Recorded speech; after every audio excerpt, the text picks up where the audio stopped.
Amigos, aquí les traigo este adelanto de la máscara de espantapájaro.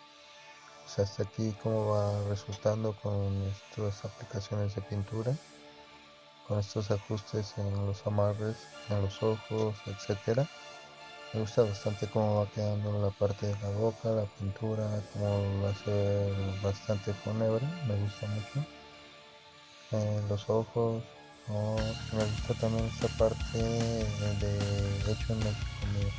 No es intencional y sin embargo te digo, a la vista se ve bastante bien. Recuerden consumir cosas locales, cosas hechas en México. Y pues nada, hasta aquí el adelanto de esta máscara de espantapájaros. Espero que el siguiente videito sea pues haciendo prueba de vestuario con la máscara. Recuerden suscribirse y darle like.